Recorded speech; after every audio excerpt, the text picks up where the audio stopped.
Filomaro Karavalo manana ny Antsiranana feno ny fandaharam-potoanany.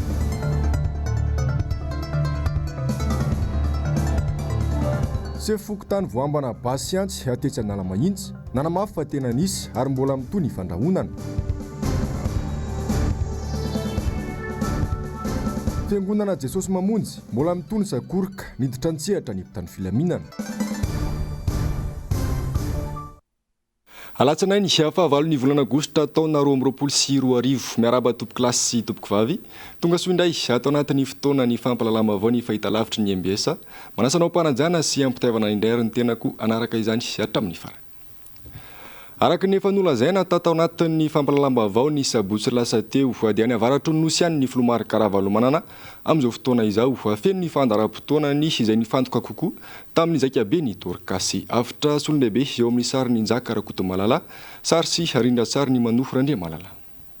Ny farany herinandro teo no nigadina tao amin'ny seranam-piaramanidina tao Antsiranana ny Filomaro Karavalo manana. Omaly alady dia tonga niarany ombavaka sy nanatrika ny aladiny mpitandrana Rajaona Arson Gaston tenany. Nanome toky ireo mpino an-trano ny Filomaro Karavalo manana ny amin'izay mety ho fampandrosoana ny fiangonana nandritra ny fandraisam-pitenenany. Fiadanana tokoa ne ho anareo ho antsika rehetra. Tena fifalinao ny atongavako eto. Tena tsy napozitra mihitsy aka ty. Ireo misy olona miandry any ambadimbady any fa ty aloha dia ty indray izao. Voalohan'tegny dia fisaoran'Andriamanitra. Satria tarihan'ny fanamasina. Manaiky mitarihan'ny fanamasina. Manaiky isedra sy hiatitra izay fitsapana rehetra. Dia mametaka ny fiainako amin'Andriamanitra. Ka dia nisy ala sakatsakana, misy ala mijorojoro, tonga eto dada. Dia matahotra nareo. Todika manokana ny ray aman-dreny mpitandrina, Gaston Pastera. Tena fantatro tokoa fa manana didy sy andraikitra be anao amin'ireo fiangonana valy ireo. Ka engany ny faniriko, fanirina ireo mba hitovy amin'ity fiangonana ankorika ity daholo ity fiangonana hafa any. 20 taona vice-président nefitsika iny. Enina ambin'ny folo taona fa 20 taona mpiandraikitra foibe mahalala tsara raha ny tantaran'ny nefitsika eminy zany miaina tao anatin'izany fandimby an'ireo président nefitsika emin'ireo. Anisany tena ambopo atao anaty ny hoe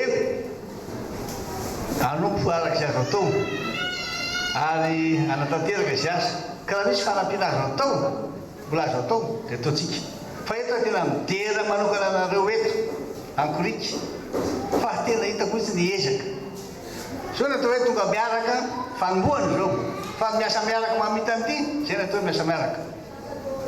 Miasa miaraka zany ny tena fahombiazana. Tena nisy fahombiazana zany pasteur.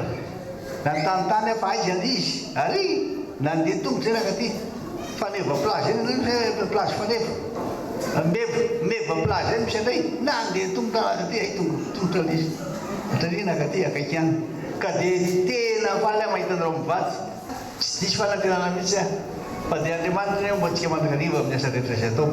Dia ao koa ianareo izay tena fa malala tanana ataovy lehibehibe no malala tanana ataovy ny asa. Ataoko lovity ity, luxis, dia ny carreau, dia ny vita, dia ny pilipitra eto, efa tsara be izy. Dia atao tsara be ty azo fijaliana ity ny tena izy ity, satria teo ny solona eloko atsika. Manamafy aho hoe tandremo tsara fa tena ao anaty fahasahiranana ny firenentsika. Tena ao anaty fahoriana mangitsongitsoka.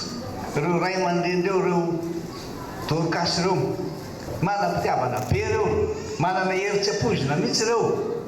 Velom-pisaorana ny Filomaro Karavalo manana noho izao fahatongavany amin'ny fotoam-bavaka izao no mpitandrana teto amin'ity fitandremana ramena fiadanana ity ary nitondram-bavaka sy nitsodrano azy ho amin'ny adidy miandry ny Filomaro Karavalo manana. Dia isaorana ianareo tsy tonga ao anatin'izany ny ray aman-dreny. Ray aman-dreny atao hoe dada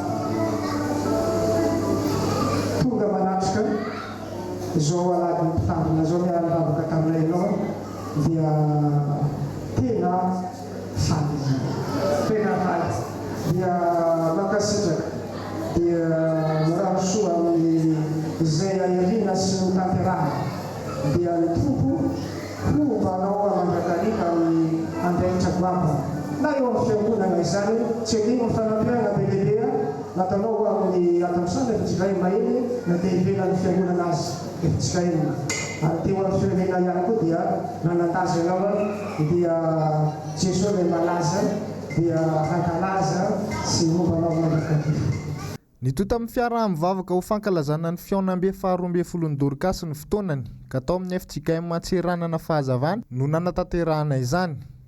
Ary ianareo koa dia vavolombelona anambara fa Kristiny fihavanantsika. Jaona 5:7, Efesiana 2:2-4. Izay ny teny soratra masina nosafidian'ny Dorcas mandritra ity zaikabe ity. Nisy hatrany ny fandraisam-pitenenana nataon'ny filoha Marc Ravalomanana sady filoha lefitry ny FJKM teo aloha no amafisiny fa tsy maintsy mampiseho ny finoana ny rehetra raha te handresy. Aty tapahoana ampiravavolo ampitsikitsikina mpifaliana satria zava-dehibe no vitanareo. Hafa ihany ny Dorcas, hafa ihany ny Dorcas ao zavatra. Jereo ka ty kelinareo ty ny abokizy manana azy. Ry vehivavy Dorcas sakaizy, toiza fotsiny izy. Andao isika hiaro reny malagasy. Tsy ny taranaka ho ato. Eto koa ny tenako. Dia tena makasitraka anareo. Zany hoe hiaro ny taranaka. Miteny teo ny ray aman-dreny. Président synodale ity. Tsy mbola nisy eto ambony tany hoe tsy tarana behivavy. Ao misy milaza hoe manao sarimafy fa atsiriteraka reny. Diso reny. Atsaka kristianina reny. Fantatry tsara tantaran'ny Dorcas satria efa nilaza omenombeny aho. Fa tena nitezaina tamin'izany hoe zanaky ny Dorcas zany tambanaro tolo vona tsy ary-tena lety mamy. Niteny aho tamin'izay hoe ina ihany aho piasa fitiava-mamy ty. Zay hoy izy ny tena zavatra lehibe indrindra ny fiainana dia manampy ny sakaizy, manampy ny sahirana, manampy ny ory. Mba fantatra hoe izy natao hoe Dorcas, tamin'izany tsy manao Dorcas. Dorcas na Tabita na Gazelle dia vehivavy mpanao soa. Izy tsy mpanjaitra teo. Zany reny tonan'le zay dia vita makany malaza no maro isy malay gaga ihany. Zahay tsy maintsy anao ny fionambe any. Sady fionambe faharoambe folo. Dia asainay ianao. Eo amin'izay ny poitra ny zany hoe asainay ianao. Za ty vao mety seketo dia rahana foana izay misy aho. Ny sahirana any ankenareo any tao izy fa tsy maninona. Tazo izy ny sahirana fa tsy za. Izay eo tonga hoe za efa nisedraina amin'ny zavatra rehetra amin'ny fiainako. Matsapa mihitsy aho ilay tompoteny teo. Matsapa mihitsy aho zavatra antrano. Misy fitsapana mahamay very daholo na fanana na nininy. Nanakera hitako tena motsasa le ferma leritsotsony. Tamin'ny finoana. Ny fananjify araveo ao an-tsaiko. Nateny hoe tamin'ny finoana sy ny fahitako-dolavaka sa ahoana. Andriamanitra ny malala. Izy ny tompon'ny fahefana rehetra anazy sika, aliazy sika. Dia izay le toro-teny teo. Ao ka foniaina. Ny tenany. Fanaraka. Ny tompony nerirery sika. Ianareo fantatro mihitsy. Akaty dia vô nisy lesaka be tao. Hoe manamboatra lalana dia tapaka lalana ny ambanja. Lafibe ny fre. Ory Dorcas aza mata ohatra minofotsiny any. Minofotsiny any ianareo. Satria hitako mihitsy fa tena tonga sa matsara. Feno any an-tokotany any. Feno ary ambadika ary. Feno ary be lafo noho ny ato. Anatin'ny fiangonana ny any ivelany. Midika zany fa tsisy asakana anareo, tsisy atsakana atsika eto. Satria izy momba atsika. Andriamanitra momba atsika. Ary ninona fikasantsika sy ny faniritsika rehefa sitrapon'ny tanteraka foana. Ho an'ny androany alatsinainy dia niaraka nitokana ny akany diera tao Antsiranana tamin'ireo tompon'andraikitra foibe no tarihan'ny filohan'ny FJKM Dr Irako Andriamahasoami sy ireo solontenan'ny Dorcas manerana ny nosy ny tenany. Nisy ny diabe natao mialohan'ny fitokanana. No amafisin'ity filoha efitra teo aloha ity hatrany fa zava-dehibe ny Dorcas no izy ireo reny ka manana anjara lehibe amin'ny fitaizana ary izy ireo no lohany amin'izany. Zava-dehibe zany mahavita zavatra zany ary matoa mahavita zavatra dia ny leadership-nareo na ny fahaizana mitantana sy fiombonan-kevitra. Fa ny voalohan-teny izay tenenana resaka fitenenana eto dia misaotra an'Andriamanitra lehibe. Fa dia natao raha ny faniriantsika, fanirianareo tsy tanteraka izao fotoana izay ratsy amin'akavy eto miaraka amin'ny président ny efitsika ratsy ny fitantanan'Andriamanitra amin'ny alalan'ny fanahy-masina. Ka tena faly ty teninareo ty tena nanohana mihitsy raha nahita an'ilay fandarana sy ilay boky menareo ry vehivavy Dorcas Sakaiza. Zany nanampy an'ilay Sakaiza. Andao isika hiaro ny reny malagasy sy ny taranaka ho avy. Zava-dehibe zany. Tsy nijanona fotsiny amin'izao taonanareo zao ianareo, toerana misy anareo zao na vita ny trano falifaly miteteka fa kosa sy ny taranaka ho avy. Ary araka le teny izay niteneninareo maly, tsisy olona tonga teto tany raha tsy nateraky ny reniny.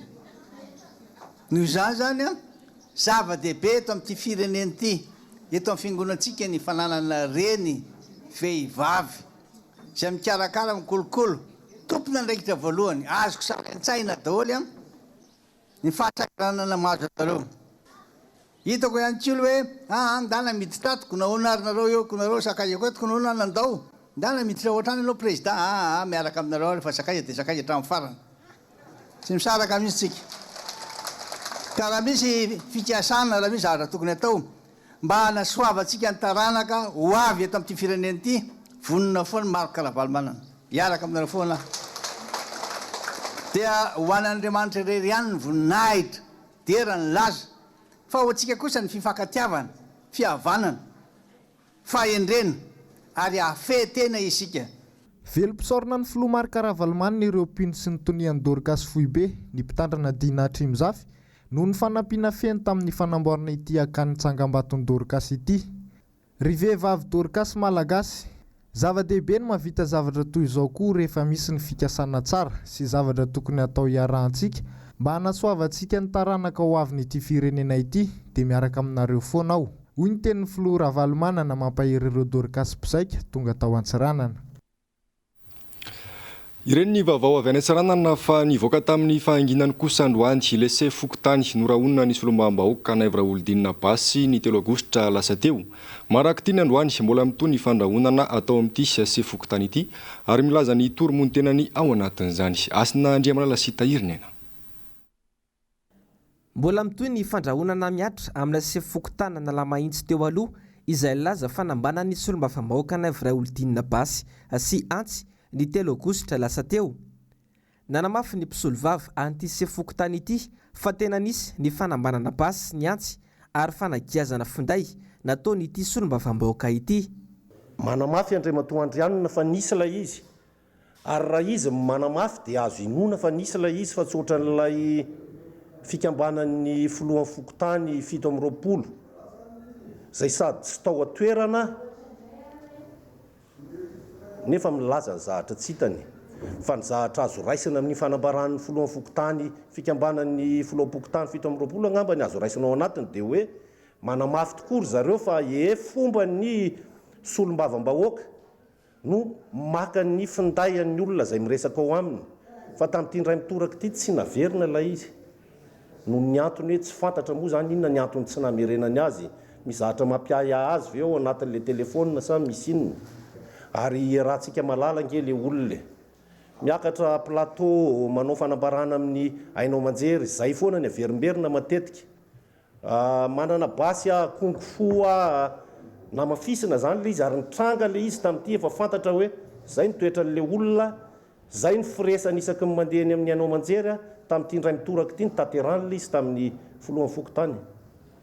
Fa ny olana ho an'ny olona rovako dia tsotra ihany hoe tokony averina ny amin'ny telefônina dia atsahatra ilay menasy hatramin'izao mbola mitohy foana menasy mitohy ny fandrahonana madinidinika eny amin'ny manodidina eny.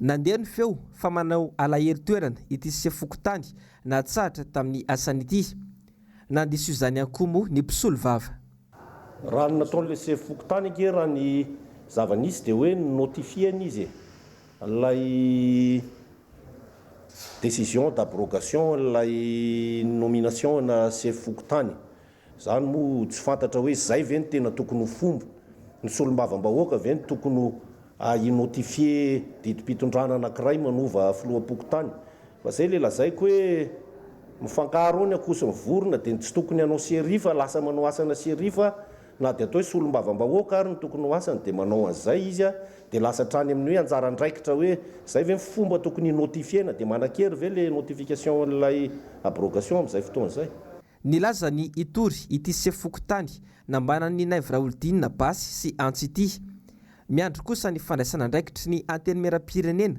tao aoriany nandefasan'ny taratasy ho an'ny filohan'ity androm-panjakana ity izy ireo fa mampiteny mona kosa ny von'olona mampivarahontsana izay sesisesy teto amin'ny firenena tatoato anisan'izany ny tranga tamin'ny zoma ifony asabotsy lasa teo tany kely lalina olona 5 no maty nokapakapaindreo olon-dratsy nandritra izany noho ny olana-ratany na lonilony ara-piarahamonina ny otrika efa ela no tena anton'ireny famonoana feno abibina ireny ho ny avy eo anivon'ny CN dia asina Andriamalala sy Tahirinena ady tany na lonilony efa niotrika hatry ela no anisan'ny mampirongatra ny famonon'olona mampivarahontsana izay nirongatra tatoato anisan'izany ilaina fahatesan'olona 2 tany Akazobe tsy amperinandro tao aorian'izay tany kely lalina any Fanadina dia fianakaviana 5 mianaka no maty nokapain'ireo olon-dratsy tamin'ny famaky ho an'ny CNIDH dia saika olana ara-tany na olana ara-piarahamonina avokoa no anton'izany miangy amin'ity resaka hoe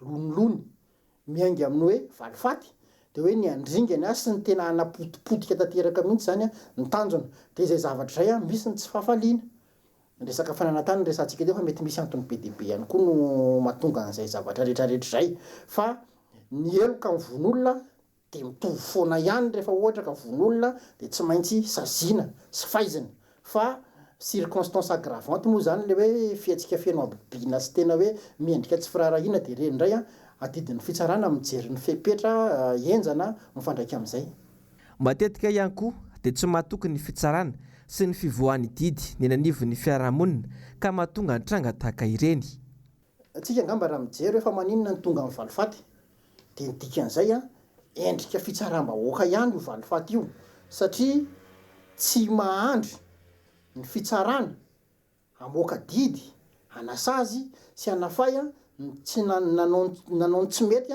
sy ny meloka ny fiarahamonina tsy mahandry an'izay izy fa aleo ny tonga dia manao valifaty tsika zany raha misy ny zavatra mitranga dia tokony tsika manantona amin'ny mpitandron'ny filaminana manankina an'izany amin'ny fitsarana raha toka hoe mipetraka izay manko fantenena matetika hoe io raha vao hoentina ny mpitandron'ny filaminana io dia avotsiny rehefa rehefa alefa ny fitsarana io dia mivotsitra io afaka ray volana rehefa tonga ny amponjy io dia mivotsitra io tsy tsika izao mihitsy ny ampirisika ny famonon'olona na izany na tsy zany fa anjarantsika kosa miambona an'ireny ataontsika hoe olom-panjakana napetraky ny lalàna amin'ny fanaovana an'izay raha toa zany ka hoe nisy polisy na gendarme namoaka olona zay hoe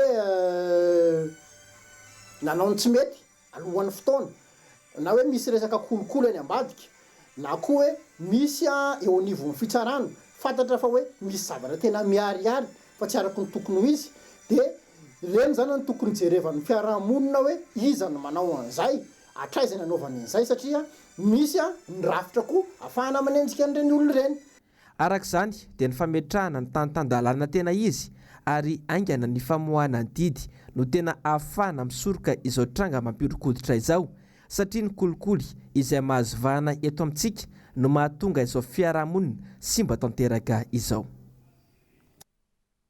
eo amin'ny pejy politika kosa indray ny mpitondra ihany no mangady lavaka ilevenany hony avy eo anivony antoko politika otrik'afa androany raha nitondra ny heviny mahakasika ny raharam-pirenena amin'izao fotoana izao tsy misy afa-tsy ny firosoana amin'ny fikaonando nasionaly ihany hony avy eo anivony ity antoko ity no ahafahana mitady vahaolana manoloana izao fanitrana lalina iaina ny vahoaka izao onjalalaina raha naivo manana sy Andry Rakoto Malala Mifamaofao ary tsy mandeha araka ny tokony ho izy intsony ny fitantanana amin'ny firenena amin'izao fotoan'izao, hoy avy amin'ny antoko otrik'afo androany. Efa tsy tafavoaka intsony ny mpitondra fanjakana ankehitriny ary manamarika izany ny fahasahiranana lalina iainan'ny vahoaka. Tsy misy afa-tsy ny fokoanam-doam-pirenena ihany no ahafahana mitady vahaolana manoloana izao faratsy ny sosialim-bahoaka izao. Ny fanjakana nefa etsy ankilany miziriziriny tsy hiroso amin'ny fanaovana izay fokoanam-doam-pirenena izay. Saika ahitana taratra izay tsy fahaiza mitantana izay avokoa no eo amin'ny sehatra rehetra. Anisan'izany ny lafiny sosialy, toe-karena, fanabeazana sy ny maro hafa. Ny mpitondra ihany no mangady lavaka ilevenany raha miziriziry tsy hanao fokoanam-doam-pirenena izy ireo, hoy hatrany avy amin'ity antoko ity. Etsaka ny zavatra tsy voafehy eto amin'ny firenena na ny fitantanana ny firenena amin'ny ankapobeny na ny amin'ny lafin'ny toe-karena koa hitantsika in'ilay fidangan'ny vidin'ny solika iny izay miteraka menomenomana ho an'ny sehatra rehetrarehetra. Tsy ankilany anefa dia hita ihany koa ilay mpitondra fanjakana fa mbola mikiry biby milaza fa hoe mbola mety ny zavatra misy amin'izao fotoan'izao. Izao zavatra misy izao dia zavatra efa napoziny izao satria taratry ny fomba fitondran'ny mpitondra ankehitriny ny firenena dia efa azo antoka izany hoe tsy lamina raha izao zavatra ninninona zavatra resahan'ny mpitondra fanjakana dia tereniny zava-misy tsy maintsy ifampiresaka, ifandinika amin'ny sehatra rehetrarehetra, indrindrandrindra ny aty amin'ny sehatry ny fanoherana ny mpitondra fanjakana satria ny an'ny lalatokana ahafahana mivoaka amin'izao zavatra misy izao dia tsotra ny anotrikafo hoe ilaina ny fifampiresahana, ilaina ny fifampidiniana, tsy enatra no fampiresaka satria ny firenena ny fahasahiranana mihitsy no mitaky an'izay le hoe fikonan-dohan'ny ny hery rehetrarehetra eto amin'ny firenena fa tsy miteny hoe ny mpisehatra politika ihany. Tsy fitadiavan-tseza no antony anaovana fokoanan-doam-pirenena fa fitadiavam-bahaolana manoloana amin'ny fahasahiranana mianjady amin'ny vahoaka. Nanamafy ny avy amin'ny antoko otrik'afo fa ahina ny sy ny korotana ao aorian'ny fifidianana raha toa ka tsy misy ny fokoanan-doam-pirenena mialohan'io. Tsy mieritreritra an'izay hoe fizarahan-tseza miaraka amin'ny mpitondra fanjakana izay mihitsy mila misokatra nareo hoe matonge manosika an'izay fampiresahana izay ny aty amin'ny sehatry ny fanoherana satria hita hoe tsy tafavoaka ilay mpitondra fanjakana. Izay ngely izy tokony haiko koa izany nareo hoe tsy tafavoaka amin'ilay fitantanana ny firenena dia heverinay hoe tsy zara raha ve ho an'ilay mpitondra fanjakana misy ny aty amin'ny sehatry ny fanoherana mbola miezaka manolo-kevitra heverina hoe ahasoa ny firenena. Raha izao ambiansa misy izao, raha izao tsy fifampitokisan' izao no hoentintsika moroso amin'izany fikarakarana fifidianana na fihetrehana fifidianana amin'ny taona 2024 izay mana ny otrik'afo fifidianana io loloha rano na korontana na krizy indray mandeha indray eto amin'ny firenena. Ny zava-misy eto amin'ny firenena mihitsy no mitaky ny anaovana fokoanan-doam-pirenena ka raha tena mitsinjo ny vahoaka ny mpitondra dia tsy tokony ho menatra amin'ny firosoana amin'ny fifampiresahana sy fampidiniana. Tsy ny lafin'ny politika ihany no resahana mandritra izay fokoanan-doam-pirenena izay fa hitadiavam-bahaolana avokoa ny maharary sy ny mampikaikaika ny vahoaka rehetra. Indro kosa rofitinina aminao indray ireo teboka nisongadina tao anatin'ny fandarana miara-manonja tamin'ity androany ity. Saika diso fanantenana tamin'ity fitondrana ity avokoa ny akamaroan'ireo mponina any amin'ny faritra ankehitriny. Anisan'izany ity solotena ny mponina avy ao Betoka Atsimo ity izay nivahiny tao anatin'ny fandarana miara-manonja androany. Isan'ireo nampandany sy nanohana tamin'ny foniny ny Flora Joel ny tenany tamin'ny fampielezan-kevitra. Efa taona ty warina nefa hoy izy tena tsy misy tanteraka ireo fampanantenana marobe nataon'ity mpitondra ity sy atao Betoka Atsimo. Ny fampanantenana helikoptera mbola tsy tongana aminay ihany zany hatseto. Sokafana société sakoa mbola tsy misoka raha tsara ny société sakoa. Na ny be ny tanàna ny maro savoatsy somanonga misy ny société sakoa raha mbola tsy mahafantatsa koa hoe ahoana ty fandehan'ity société sakoa. Nefa izy ao an-toerana. Nefa izy ao an-toerana. Ny vary aloha any aminay ihany nefa tafiditra 800 arivo. 700 ara eo amin'ny commune eo Betoka tapitanàna renivohitra. Fa raha miala kelany eo anao miditsahana amin'ny commune miditsahana ambanivohitra any fa 800 arivo. Nkapoka. Zany ny zavatra. Nefa ny any tany maina. Hitsika miresaka essence. Ny solika. 4 arivo. Raha misy manana fianakaviana dia afaka miantso any izy fa 4 arivo. 4 arivo ny ray litsatra. Ahoana ny iainana amin'izany? Nefa ny fampanantenana hoe ho jerena akaiky ilay sosialim-bahoaka. tsisy impact am'le vahoaka mihitsy. Akoatra izay minimikipy manoloana ireo fandikan-dalàna marobe ataony mpitondra fanjakana ireo tompona andraikitra isatsokajana eto Madagasikara. Ony Soloma Mahoaka Alain Ratsimbazafy. De mbola amafisina foana eto amin'ity fandarana miara-manonjy ity hoe aiza ny handraikitra ireo eo anivon'ny fitsarana indrindra ny eo anivon'ny fitsarana avy momba lalam-pandrenana toa mitazapotsiny mahita sy mandre anireny tsy fanarahan-dalàna sesilany eto amin'ny tany sy ny fireneny ireny satria io resaka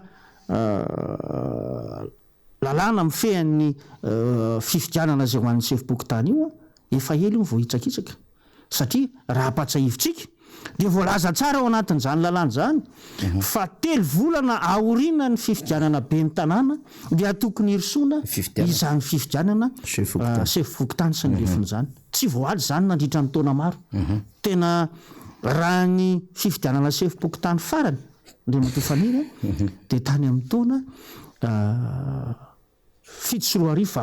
tany hoany zany hoe efa manodidina ny 10 taona mahery zany no tsy nisy fifidianana sefim-pokotany teto amin'ny tany sy ny firenena zany ve dia tsy handraisany na ny eo anivon'ny ministeran'ny atany fanapahan-kevitra mandrakity androany amam-polo taona ny fanitsakitsahana ny lalàna dia mitazapotsiny ireo tompona andraikitra zay tokony atao hoe hanitsy na hitondra famaizana manoloana an'izany tsy fanarahan-dalàna eto amin'ny tany sy ny firenena zany mampalahelo raha ny zavatra misy eto Madagasikara amin'izao fotoan'izao satria amin'ny endriny rehetra no ahitana an'izay tsy fanajana ny lalàna izay ary toa mahavariana no mahita ny hoe tompona andraikitra zay tokony handray ny fanapahan-kevitra ny fanandrify amin'izany dia mitazana fotsiny satria ve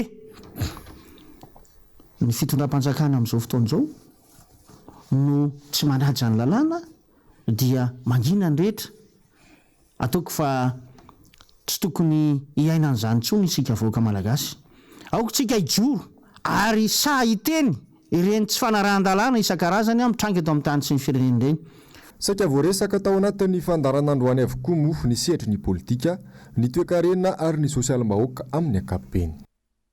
Fanampiantso mpanao gazety androany ny orinasa Jirama tsy maintsy isy ny fakanapahana tany ao anatina komuna 10 andalova ny tetikasa Jirama vavao tetikasa izay anampiana herinaratra 90 kV asina Andriamalala sy Tahirinena. Tsy maintsy isy ny fakanatan'olona ataon'ny Jirama sy ireo mpiara-mombonantoka miaraka aminy amin'ny fanatanterana ilay tetikasa Pagoz miainga amin'ny faritra Antananarivo Avaratra miazo Antananarivo Atsimo. Commune 7 ny voakasiky ny tetikasa dia ny commune Antananarivo Renivohitra, Ankady Kelilafy, Ambotrimanjaka, Ankady Manga, Ambavahatokana, Itosy, Ampitatafika, Soavina ary Fiombonana.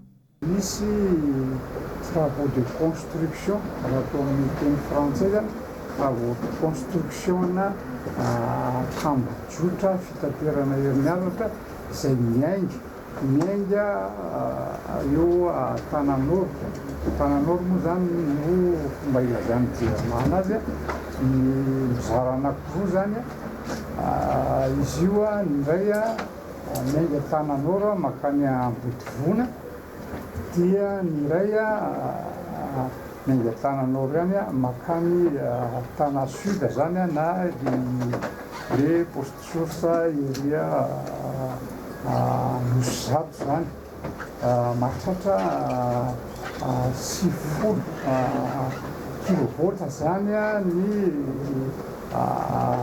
herinaratra tipa zay zany ohatra hoe tipana ligne vaovao apetraka zany.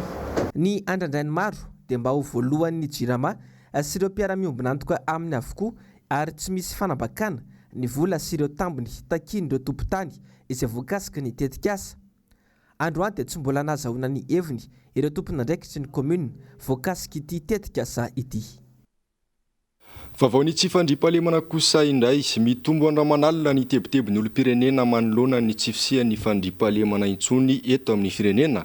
Efa mananika ny Madagasikara iray manontolo izany ankehitriny kanefa tsy eno ny fanjakana amin'ny fandraisana andraikitra. Afitra Solonebe sy Mathieu Prince.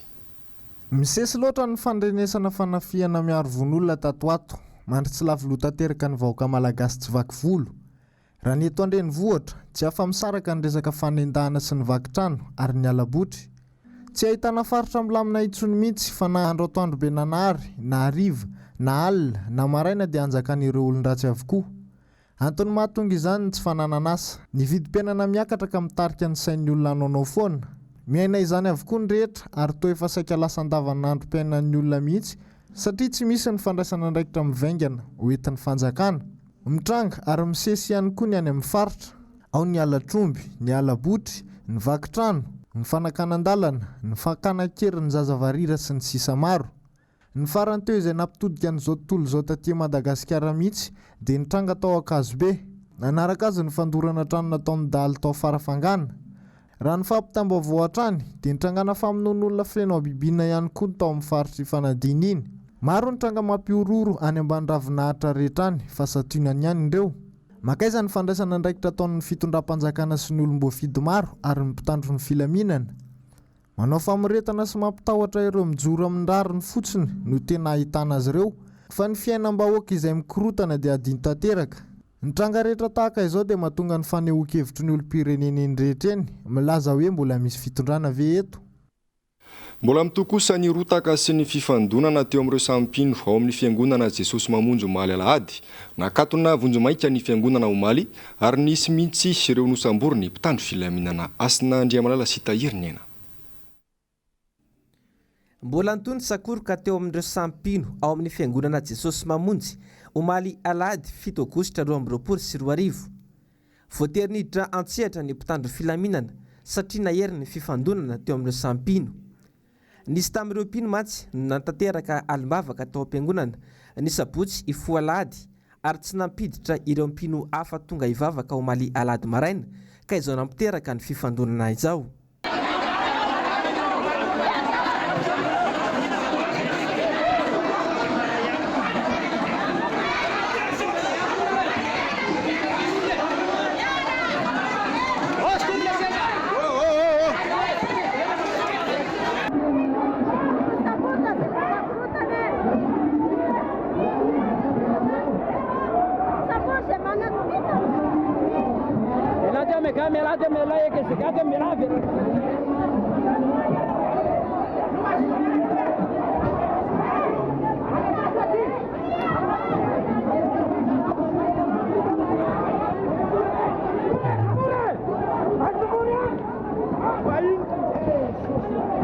Misy amin'ireo mpitandrina eo anivon'ity fiangonana ity moa no miantso fitoniana.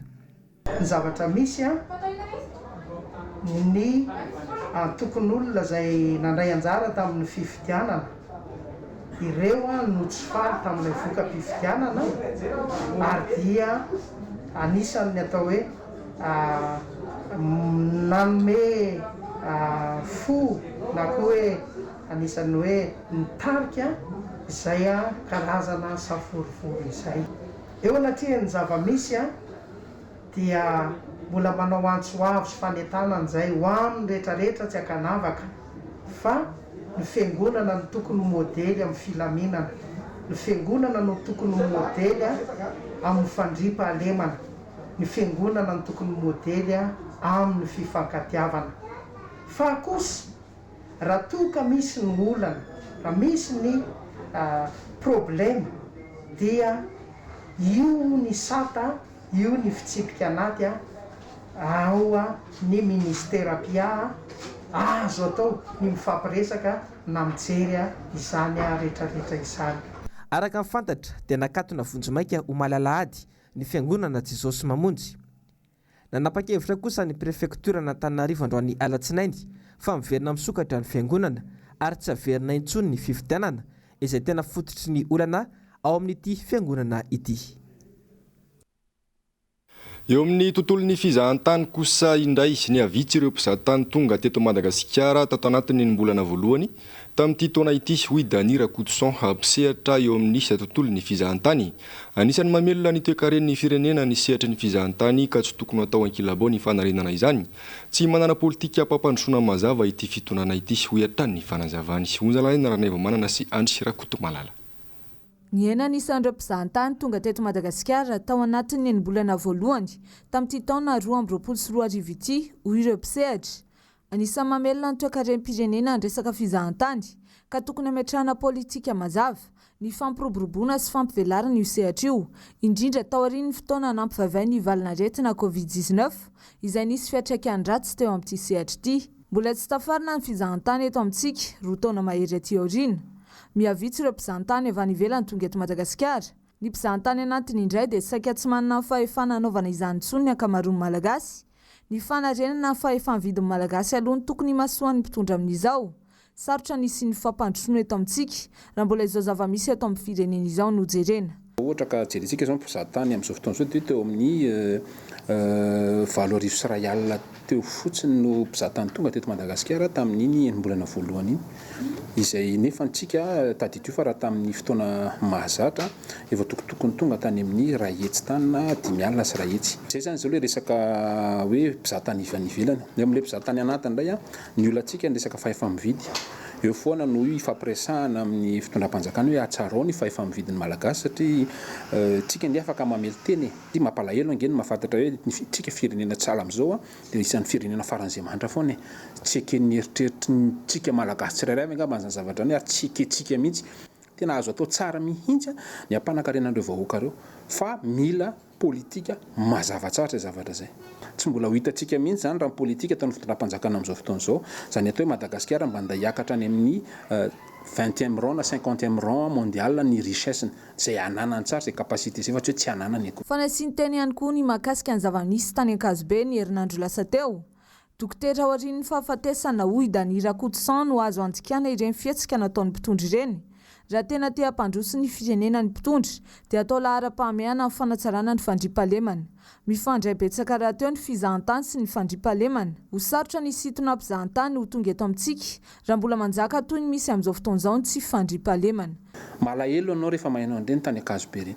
Malahelo anao fomba fiandraikitry ny mpitandro ny filaminana ohatrany hoe médecin après la mort rehefa maty ilay olona.